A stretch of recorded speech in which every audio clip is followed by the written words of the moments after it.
everyone, my name is Natalie and I'm going to talk to you about Vicarious Resilience.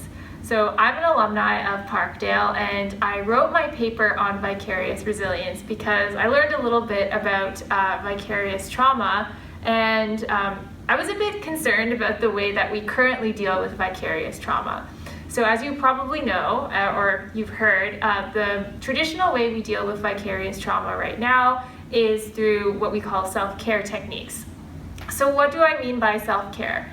Well, those type of techniques include spending more time with your family, or engaging in hobbies that you enjoy, or reducing your caseload of files that have traumatic, or clients that have traumatic experiences.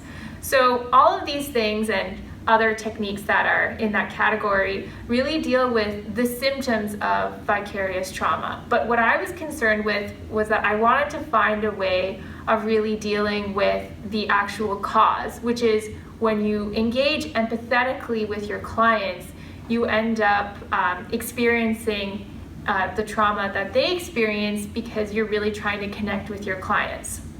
So in the past 10 years, it turns out that there is a new term that has emerged, and it's called vicarious resilience.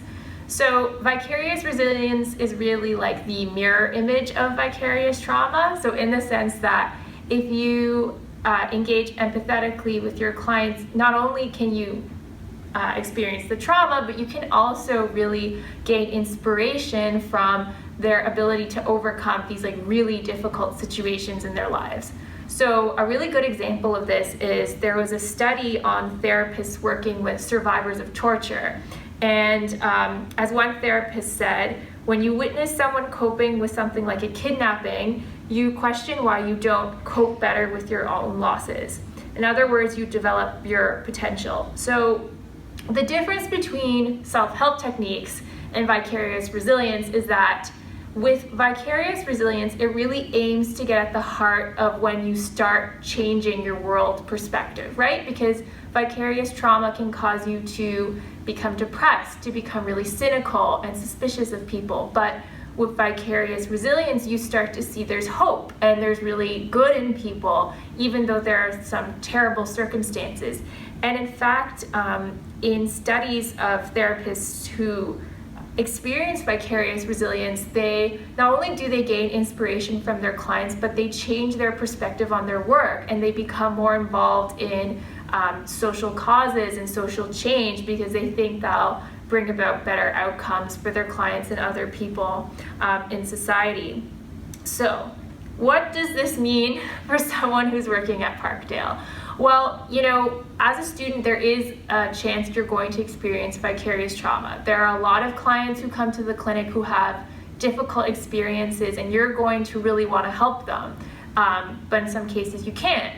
So one of the ways that it's really important for you to tap into vicarious resilience is, first of all, you have to remember that vicarious resilience comes out of vicarious trauma. You can't have one without having the other. Kind of sucks, but it's a process.